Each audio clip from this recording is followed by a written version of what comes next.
ಎಲ್ಲರಿಗೂ ನಮಸ್ಕಾರ. Welcome back to my channel Sahana's cuisine. ಇವತ್ತಿನ ವಿಡಿಯೋದಲ್ಲಿ ಹಾಲಿನ ಪುಡಿಯನ್ನು ಬಳಸ್ಕೊಂಡು ಮನೆಯಲ್ಲಿ ತುಂಬಾ ಈಸಿಯಾಗಿ ನೀವು ಪನ್ನೀರನ್ನು ಯಾವ ರೀತಿಯಾಗಿ ಮಾಡ್ಕೊಳ್ಬೋದು ಅಂತ ತೋರಿಸ್ಕೊಡ್ತೀನಿ.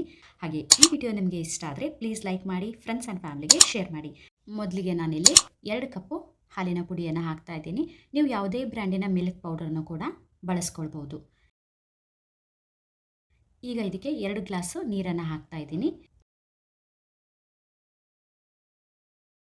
ನೀರನ್ನು ಹಾಕಿದ ನಂತರ ಗಂಟುಗಳು ಏನು ಇಲ್ಲದ ಹಾಗೆ ಇದನ್ನು ಚೆನ್ನಾಗಿ ಮಿಕ್ಸ್ ಮಾಡಬೇಕು. ಇವಾಗ ಸ್ಟವನ್ನು ಆನ್ ಮಾಡಿದ್ದೀನಿ.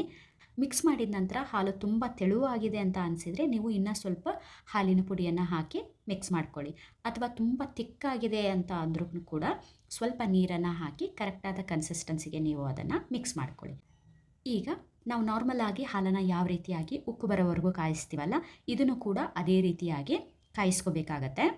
ಹಾಲು ಕುದಿ ಬರೋವರೆಗೂ ಇದನ್ನು ಈ ರೀತಿಯಾಗಿ ಕೈಯಾಡಿಸ್ತಾ ಇರಬೇಕಾಗತ್ತೆ. ಹಾಲಿನ ಪುಡಿ ತಳದಲ್ಲಿ ಕುತ್ಕೊಂಡ್ಬಿಟ್ರೆ ತಳ ಹಿಡಿಯೋ ಚಾನ್ಸಸ್ ಇರುತ್ತೆ. ಹೀಗಾಗಿ ಇದನ್ನು ಸ್ವಲ್ಪ ಮಿಕ್ಸ್ ಮಾಡ್ತಾ ಇರಬೇಕು.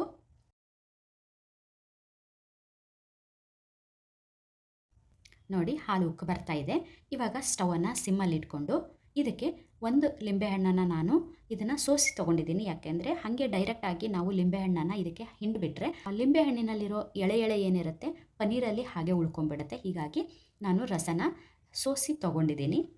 ಇವಾಗ ಲಿಂಬೆ ರಸನ ಸ್ವಲ್ಪನೇ ಹಾಕ್ತಾ ಹಾಲನ್ನು ಚೆನ್ನಾಗಿ ಮಿಕ್ಸ್ ಮಾಡಬೇಕು. ಅಂದರೆ ಕ್ರಮೇಣವಾಗಿ ಹಾಲು ಒಡಿತಾ ಬರುತ್ತೆ. ನಾವು ಒಂದೇ ಸಲ ಲಿಂಬೆ ರಸನ ಹಾಕಿ ಮಿಕ್ಸ್ ಮಾಡೋದ್ರಿಂದ ಹಾಲು ಚೆನ್ನಾಗಿ ಒಡೆಯೋದಿಲ್ಲ. ಹೀಗಾಗಿ ಸ್ವಲ್ಪನೇ ಹಾಕಿ ಮಿಕ್ಸ್ ಮಾಡ್ತಾ ಇದ್ದೀನಿ. ನೋಡಿ, ಹಾಲು ಕ್ರಮೇಣವಾಗಿ ಒಡಿತಾ ಇದೆ, ಗೊತ್ತಾಗ್ತಾ ಇದೆ ಅಂತ ಅಂದ್ಕೊಂಡಿದ್ದೀನಿ. ನೋಡಿ, ಇವಾಗ ಉಳಿದಿರುವಂಥ ಲಿಂಬೆ ರಸನೂ ಹಾಕಿ ಮಿಕ್ಸ್ ಮಾಡ್ತಾ ಇದ್ದೀನಿ. ನೋಡ್ಬೋದು, ಹಾಲು ಇವಾಗ ಚೆನ್ನಾಗಿ ಒಡೆದಿದೆ. ಇವಾಗ ಸ್ಟವನ್ನು ನಾನು ಆಫ್ ಮಾಡ್ತಾ ಇಲ್ಲ, ಸಿಮ್ಮಲ್ಲೇ ಇಟ್ಕೊಂಡು ಇನ್ನೂ 1 ನಿಮಿಷ ಇದನ್ನು ಕುದಿಸ್ತೀನಿ. ನೋಡಿ, ಇವಾಗಲೇ ನಾವು ಸ್ಟವನ್ನು ಆಫ್ ಮಾಡಿಬಿಟ್ರೆ ಪನ್ನೀರು ಚೆನ್ನಾಗಿ ಸಿಗೋದಿಲ್ಲ. ಎಲ್ಲಿವರೆಗೂ ಇದನ್ನು ನಾವು ಕಾಯಿಸಬೇಕು ಅಂತ ಅಂದರೆ ಇದರಲ್ಲಿರುವಂಥ ನೀರು ಮತ್ತು ಪನ್ನೀರು ಎರಡೂ ಸಪ್ರೇಟ್ ಆಗಬೇಕು. ಟ್ರಾನ್ಸ್ಪರೆಂಟ್ ಕಲರ್ ನಿಮ್ಗೆ ಬಂದದ್ದು ಗೊತ್ತಾಗತ್ತೆ. ನಾನು ನಿಮಗೆ ತೋರಿಸ್ತೀನಿ. ಸ್ಟವನ್ನು ಸಿಮ್ಮಲ್ಲಿ ಇಟ್ಕೊಂಡ್ಬಿಟ್ಟು 1 ನಿಮಿಷ ಇದನ್ನು ಕಾಸಿದ ನಂತರ ನೀವು ನೋಡ್ಬೋದು ನೀರು ಮತ್ತು ಪನ್ನೀರು ಎರಡು ಸಪ್ರೇಟ್ ಆಗಿದೆ. ಟ್ರಾನ್ಸ್ಪರೆಂಟ್ ಕಲರ್ ನಿಮ್ಗೆ ಗೊತ್ತಾಗ್ತಾ ಇದೆ. ಇವಾಗ ಸ್ಟವನ್ನು ಆಫ್ ಮಾಡ್ತಾ ಇದ್ದೀನಿ. ನಂತರ ನಾನಿಲ್ಲಿ ಈ ರೀತಿಯಾಗಿ ಜಾಲರಿನ ತೊಗೊಂಡಿದ್ದೀನಿ. ಇದ್ರ ಮೇಲೆ ಒಂದು ವೈಟ್ ಬಟ್ಟೆನ ಹಾಕ್ತಾ ಇದ್ದೀನಿ. ಈಗ ಇದಕ್ಕೆ ನಾವೇನು ಹಾಲನ್ನು ಒಡಿಸಿ ರೆಡಿ ಇಟ್ಟಿದ್ವಿ ಇದನ್ನು ಹಾಕ್ತಾ ಇದ್ದೀನಿ. ನಂತರ ಇದೇ ಪಾತ್ರೆಗೆ ಸ್ವಲ್ಪ ನೀರನ್ನು ಹಾಕ್ತಾ ಇದ್ದೀನಿ.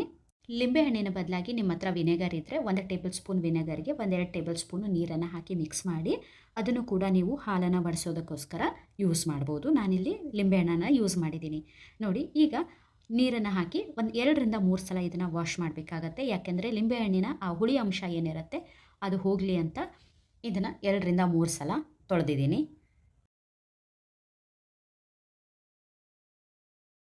ಈಗ ಇದರಲ್ಲಿರುವಂಥ ಎಕ್ಸ್ಟ್ರಾ ನೀರನ್ನು ತೆಗಿತಾ ಇದ್ದೀನಿ. ನೋಡಿ, ನಿಮ್ಗೆ ಎಷ್ಟು ಸಾಧ್ಯನೋ ಅಷ್ಟು ನೀರನ್ನು ಈ ರೀತಿಯಾಗಿ ನೀವು ತೆಗಿಬೋದು.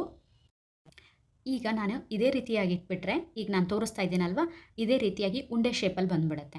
ಆದರೆ ನಿಮಗೇನಾದರೂ ಈಕ್ವಲ್ ಕ್ಯೂಬಲ್ಲಿ ಕಟ್ ಮಾಡ್ಕೊಳ್ಬೇಕು ಅಂತ ಅಂದರೆ ನಾನು ಇವಾಗ ತೋರಿಸ್ತೀನಿ ಯಾವ ರೀತಿಯಾಗಿ ಅದನ್ನು ಶೇಪ್ ಮಾಡ್ಕೊಳ್ಳೋದು ಅಂತ. ಆ ರೀತಿಯಾಗಿಟ್ಟರೆ ನೀವು ಮಾರ್ಕೆಟಿಂದ ತಂದಾಗ ಯಾವ ರೀತಿಯಾಗಿ ರೆಕ್ಟ್ಯಾಂಗಲ್ ಶೇಪಲ್ಲಿ ಇರುತ್ತಲ್ವ ಅದನ್ನು ಈಕ್ವಲ್ ಆಗಿ ನೀವು ಕ್ಯೂಬ್ ಥರ ಕಟ್ ಮಾಡ್ಕೊಳ್ತೀರಲ್ಲ ಅದೇ ಥರ ಮಾಡ್ಕೊಳ್ಬೋದು. ನೋಡಿ, ಇದನ್ನು ಪೂರ್ತಿಯಾಗಿ ಪುಡಿಯಾಗಿ ಒಡ್ಕೊಳ್ತಾ ಇದ್ದೀನಿ. ಒಡ್ಕೊಂಡು ಇದನ್ನು ನೀಟಾಗಿ ಸೆಟ್ ಮಾಡಬೇಕು. ನಿಮಗೆ ಯಾವ ರೀತಿಯಾಗಿ ಬೇಕೋ ಆ ರೀತಿಯಾಗಿ ಇದನ್ನು ಕರೆಕ್ಟಾಗಿ ನೋಡಿ, ನಾನು ಸ್ಪೂನಿಂದ ನೀಟಾಗಿ ಇದನ್ನು ಪ್ರೆಸ್ ಮಾಡಿ ಬಟ್ಟೆಯಲ್ಲಿ ಕಟ್ಟುವಾಗಲೂ ಕೂಡ ಅಷ್ಟೇ ಟೈಟಾಗಿ ಕಟ್ಟಬೇಕು. ಅಂದರೆ ಇದಕ್ಕೆ ಒಂದು ಒಳ್ಳೆಯ ಶೇಪ್ ಬರುತ್ತೆ, ಅದಕ್ಕೋಸ್ಕರ ಅಷ್ಟೇ. ಆ ಥರ ಏನು ಬೇಡ ಅಂತ ಅಂದರೆ ಡೈರೆಕ್ಟಾಗಿ ನೀವು ನಾನು ತೋರಿಸಿದ್ನಲ್ವ ಆ ರೀತಿಯಾಗಿ ನೀವು ಬಟ್ಟೆ ಸುತ್ತಿ ಇಟ್ಬಿಟ್ರೂ ಕೂಡ ಪನ್ನೀರ್ ರೆಡಿ ಆಗುತ್ತೆ, ಏನು ತೊಂದರೆ ಇಲ್ಲ. ನಿಮಗೆ ಶೇಪಲ್ಲಿ ಬೇಕು ಅಂತ ಅಂದರೆ ನೀವು ಈ ಒಂದು ಟಿಪ್ಸನ್ನು ಫಾಲೋ ಮಾಡಿ. ಫೋಲ್ಡ್ ಮಾಡಿದ ನಂತರ ಇದ್ರ ಮೇಲೆ ಏನಾದರೂ ಒಂದು ಭಾರವಾದ ವಸ್ತುನ ಇಡಬೇಕು, ಅಂದರೆ ಇದು ಕರೆಕ್ಟಾಗಿ ಶೇಪ್ ಬರುತ್ತೆ. ಇದನ್ನು ಈಗ 1-2 ಗಂಟೆ ಇದೇ ರೀತಿಯಾಗಿ ಬಿಟ್ಬಿಡಿ. 2 ಗಂಟೆ ನಾನು ಇದನ್ನು ರೆಸ್ಟ್ ಮಾಡೋಕ್ಕೆ ಬಿಟ್ಟಿದ್ದೆ. 2 ಗಂಟೆ ನಂತರ ಇದನ್ನು ಓಪನ್ ಮಾಡ್ತಾ ಇದ್ದೀನಿ.